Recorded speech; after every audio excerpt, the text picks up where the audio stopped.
Hi there! This video is a recording of a live webinar, so you may hear references to live questions or features as they appeared at the time. With that in mind, let's dive in. This week's webinar is on KPI reporting. So I'll go through and explain kind of whilst going through on the actual functions, how to set things up and what they can show you. But the process of this webinar will be taking you through pretty much the setup side. And with KPIs, you can tailor them to be really exactly what you want, or at least as close to what you want as possible. Hopefully, the aim and what most garages have when they have got the KPIs, they have got exactly what they want on the reporting side. And just so you're aware, for anyone who doesn't have KPIs at all in the system at the moment, they will pop up here. Now, just before I go into the setup, obviously I can see who a couple of the people are that are on here, and I can see that a couple of you are very, very new, and some have been with us for a while. Now, if you've been with us for a while, or if you're very, very new, we've added KPIs automatically. So not exact KPIs, you can still go in and edit them and get rid of the ones that we've added and stuff like that. Whereas the older systems initially didn't have KPIs. So if you are someone who you can't actually see this KPI metric on there, that's absolutely fine. Just phone us up or contact support, and we can literally action it in your system with a click of a button. So we could do it on the phone call, which would take about 30 seconds to a minute of you being on hold for us just to action it. So if you haven't got that, don't worry, because it can literally be actioned like that on the support team in the background. I just wanted to say that in case anyone didn't have it and was panicking that you didn't have something in your system, because it is available on all of our levels of the system. So what I'm going to do here, if you see the KPI metric button, which is right in the top hand corner, it's the one in orange as well, so it does stand out a little bit on there. So what we'll do, we'll hit KPI metrics and go in there. So this bit is blank, and this will always kind of be blank unless you want stuff to come up here. And if you did, you just hit the plus button, and these are 3 KPIs that I've created earlier. And you can add those. So if you wanted test on there, you can put the test one on there and add that like so. But what we'll go through is how to create it from scratch, basically. So if you see new KPI up here in the top right hand corner, this is where you go for the KPI setup section. So what you can do, you can name it whatever you want. So I'm just going to name this one yearly profit. Now, just before I do this, obviously, anyone that's joined the webinar before, this is the demo system. We hardly ever put jobs on here, so the yearly profit might look a bit concerning if you didn't know that. So I just thought I'd say that. And also, if there's any kind of testing things going on right now, just feel free to ignore that. But the KPI bit is, as you would see on your system. So the report data is a very, very crucial part of this.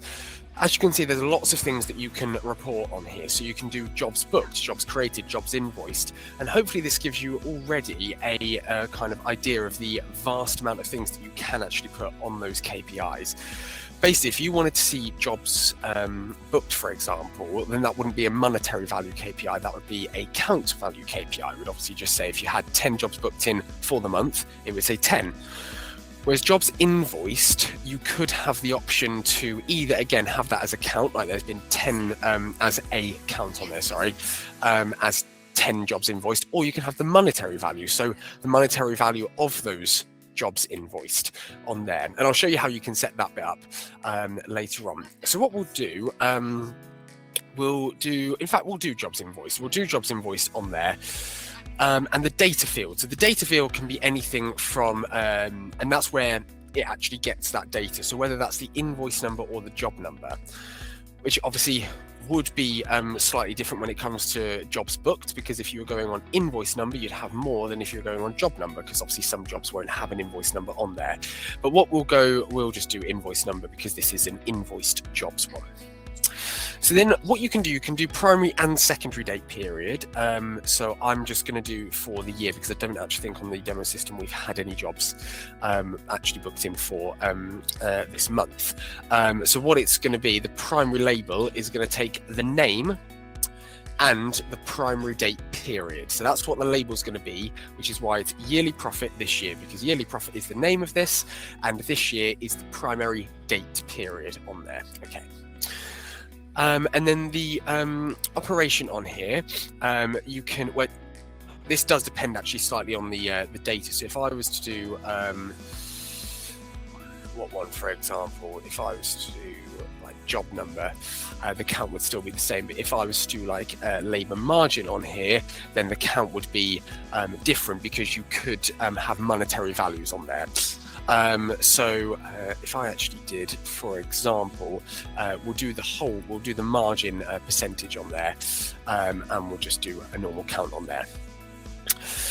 So then scrolling down, what you've got here, you've got the filters. So if you're a multi-site, which I think a couple of you guys actually on this the webinar today are a multi-site, you can select which site you want. Now, if you don't select a site, it will just configure both of them. So it's not like you have to select one or even have to select two. Like if you wanted them on both, you don't have to select two. If you don't do anything, it will just automatically do both on there.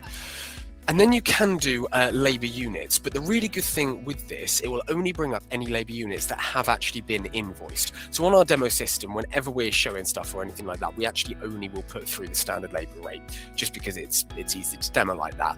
So that's the only one that will come up for us. Now, if you've done class 4, class 7 MOTs, major service, interim services, normal labor, all of those options will come up. The only reason standard labor is the only one that's come up there is because that's the only one that has been used on our system within that time period on there. Okay, so I know sometimes that's a bit of a like, if you're not explaining that and you only see that labor unit come up, you're like, oh, is there something wrong? But it will be what labor units you've used throughout the year. Or I say throughout the year, whatever the time period is, which obviously we're using the year for this. I will also say, guys, if anyone does have any questions, you have got the Q&A box at the bottom there. Feel free to put any in that I can go through for you. That's absolutely fine. And then subcategories, that's obviously any products you've used, and that's why subcategories are important, because you can then obviously put them on here. I'm not going to select any, same with labor types as well. So what I'm going to do there, I'm then going to hit save. So this is going to give me the yearly profit based on the profit margin for this date period, which is obviously the year. Now, if I went onto dashboard and then hit this plus button, here's the yearly profit, and then that will update. So then that means that 8 jobs have been booked in for the year because I did the count. So that means I did the count summary of that. Now, if you think, oh, actually, I'd rather like the profit be on there, like the actual profit of there. If we hit edit on here, what we can do the margin percentage on there, and then do sum total. So the sum will actually be the number on there. So if I did sum total and then hit save, I'll go back to dashboard, and then that gives me the sum total. So I didn't actually have to get rid of it and then re-add it.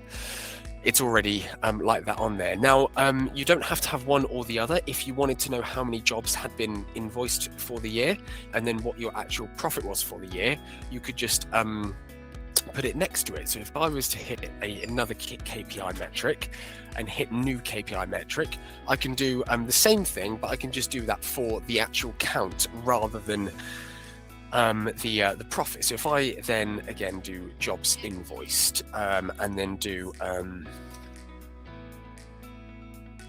count, what that will do, I'll then do the margin percentage on there, and then I can hit it's already on there for the count.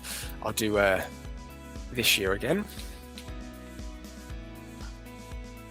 and then I don't have to, no, I won't select any of those, because as I said, if you don't select any, for example, they'll just be general. So what I will actually say on this, if you want it specialized, like if you were looking to do an MOT one, obviously in these labor units, because on this demo system, again, we have only ever used the standard labor for this time period. That's the only one coming through. But on the labor units, if you were to, say if you are an MOT specialist, obviously you'll do other things as well, but an MOT is quite a big part of your business, which I know we do have quite a few garages with us who do that. You can just click MOT here, and then that one will just come through as MOT. So you could put jobs invoiced MOT. So then what you're able to do is maybe have one side by side, the one we've already got on there, jobs, and then this one could be MOTs, for example. So you can specialize it and bespoke it as well. As I said at the start, you can literally make this what you want on there for you guys. I will just put that back to count on there, just as that's what we're actually going to do, and then I can hit save on here. So if I then go back to the dashboard, if I go onto here and job invoice count and then update, that gives the number of 19. And here's the difference as well. So what some of you may have seen is that before I changed the yearly profit, that said 8. And that's because that is how many jobs we've actually booked in this year. Now this one, if the eagle-eyed of you will see, it says this year, brackets this time. That means it's from this time last year, so it would be the last 12 months. So obviously being in July, we are only 7 months in. So in the last 7 months, we've made 8 jobs, whereas in the last 12 months, we've made 19 on this demo system. So if I go back into KPI metrics, I won't make a new one, but I'll go on to the existing one. So if I went into the jobs count on here. So on here, you've got this year, and we had this time hit. So that's why it's coming through as this time, because it's the 12 months. If I just had this year, it would just be an 8-month count on there. So if that makes sense, hopefully that does make sense. Obviously, I know none of you can say that, but if there are any questions, please put them in the Q&A box. That's why it's there, and I'll see them come through straight away on a notification, and I'll be able to answer it on there for you guys. So I'll just take you through a couple that we have done before. So I'll just do this first test one. And here's where you've got the permissions on there. So obviously we've got 5 users for different reasons on this demo system actually. So I could just use this one as kind of a live example. So what you're able to do in here, you are able to download the KPI metrics, you're able to view it, and you're able to edit it. So on here, what you're able to do is, if you only want, say John, if we only wanted John to view it, but we didn't want him to edit it, we could give him the option to view. If you wanted like WSP Sport, which is myself on here now, if you wanted all 3 available, then you can have all 3. If it helps as well, whoever actually creates the KPI always has access. So if you forget to do this bit and it's only yourself that you want access, that is fine, because you'll always have access on there, no matter what, with the KPI section. So if I was to hit save on here, I'll just do like Adam can edit, but obviously no one else can, and then you can save that on there. And then on the dashboard, what you're able to do, obviously we've got these ones in here now. If you wanted a full kind of sheet up to date, so this is, by the way, this is last year's profit that we did. I did a test earlier, and I did last year's profit on there as well. So what you could always do, actually, if you wanted to, I could remove that, and I could remove that one. And then what we could do, this is the yearly profit for this year. You could always put next to it, I know that says test, but it is the profit for last year, and you could put that next to each other. So then that, obviously, profit for last year would never go up. That would always stay as last year due to the date parameters we put in. So what you're able to do is put a yearly profit next to it, obviously for the first few months, or potentially till like October, November, depending if you're doing better or like steady as last year.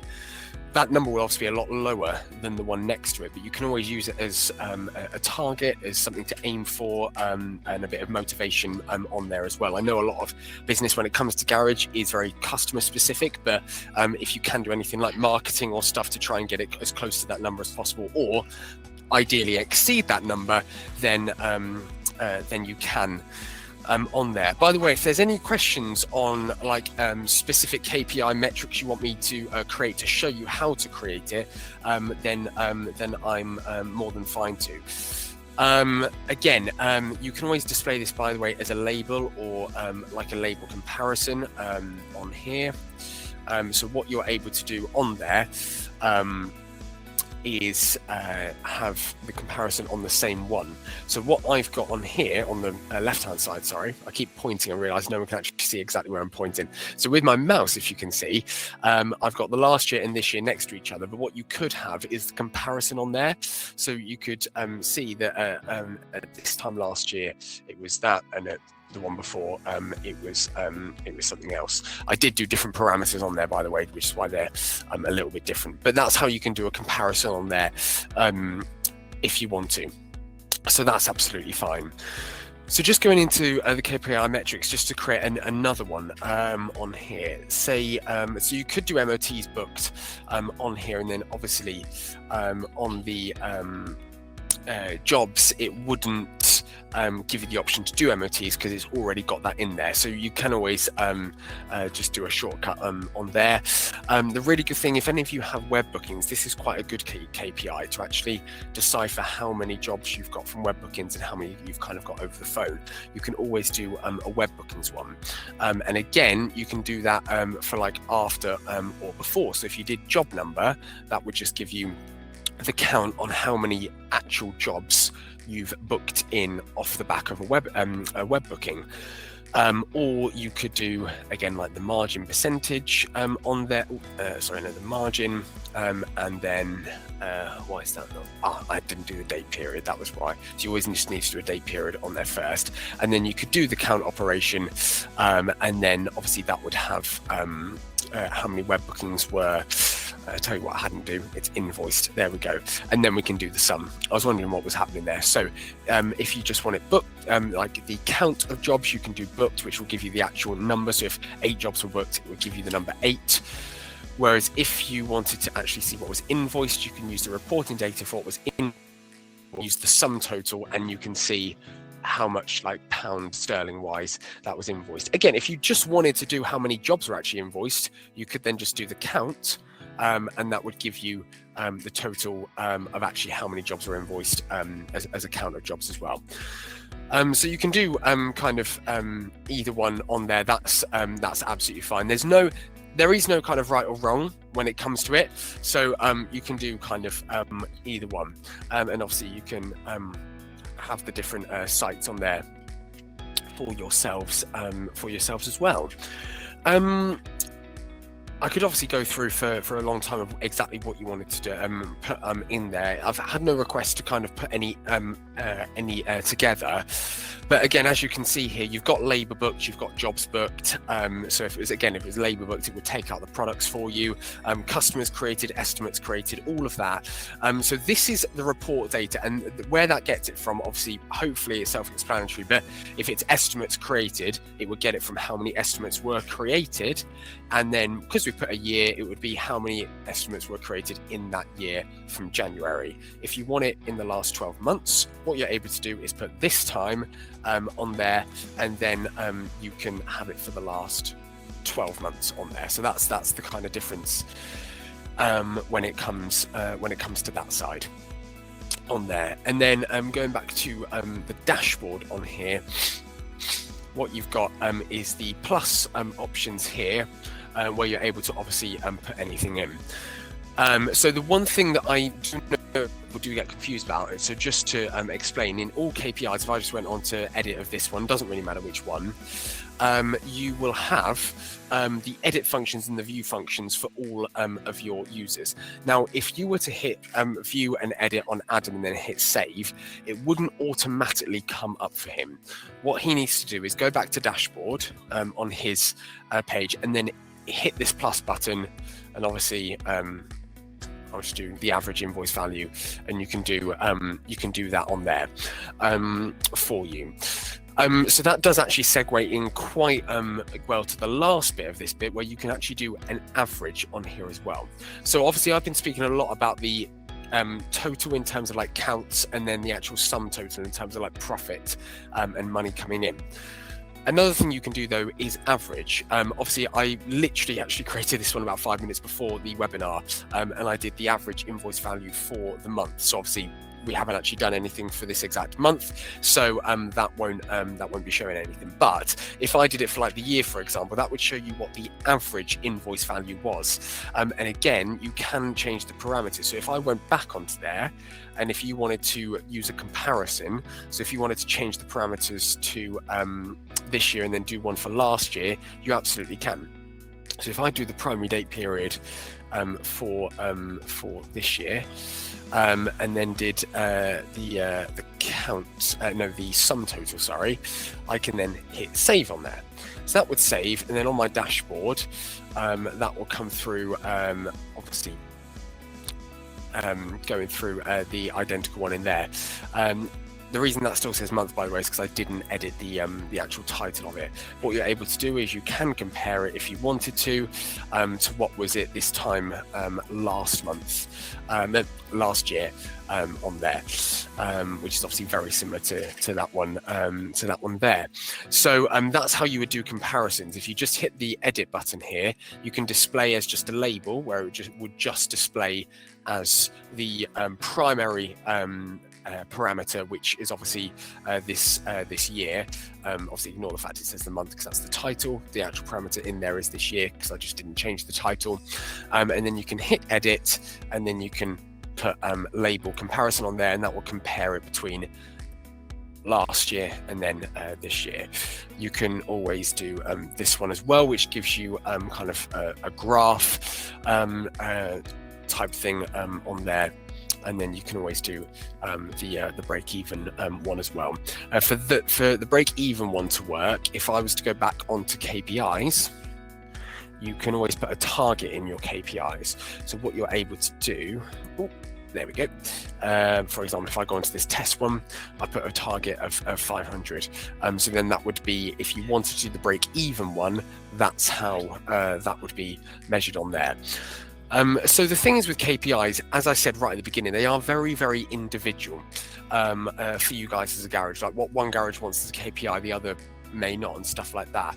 So obviously I've gone through it fairly generically, but I have gone through elements in terms of like the average, the sum, the count on there, and obviously all the reporting data that you can get. You know, if you guys only want to focus on how you got things in, like the web bookings one, you absolutely can. Or if you guys want to focus on profit stuff, then the jobs invoiced, labor invoiced, MOTs invoiced, all of those will be the ones that are most beneficial to you. Obviously you have got a general sales invoiced as well on here, which obviously you're absolutely able to use on here. And obviously, as I say, this is available for every single TechMan customer, whether you're on the lowest or highest package.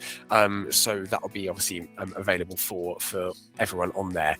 As I said, we've got a few minutes left. If anyone wants me to show you how to create a specific KPI metric that you guys are wanting, as a garage, I absolutely can, just so you can obviously, this would be available on YouTube next week, by the way, so you can always obviously look back on there, and you can look back on any of the ones that I have created, if any of the ones that I created on here are ones that you potentially would be looking for from the KPIs.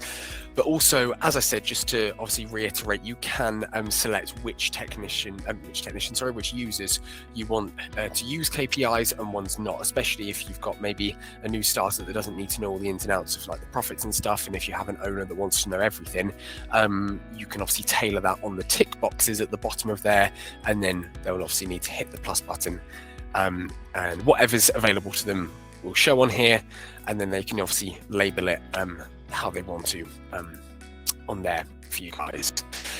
So that's pretty much KPIs in full. Obviously, it's quite hard to go through specifics in terms of what every garage wants on there, so I have generalized it a little bit and also just gone on specifics of certain things, but as you can see, there's loads of reporting data that, if you didn't want jobs invoiced and you wanted estimates created, you can literally hit estimates created and it would change all the numbers in there with just one button, or one click of a button, sorry, for anyone who potentially wants that. So you've got the reporting data, and then you've got the margin, and they're probably the two most important bits on there for how it will show, as well as the date period, obviously as well. Thanks for watching. For more TechMan webinars, updates, and training content, don't forget to subscribe and explore our other videos. See you next time.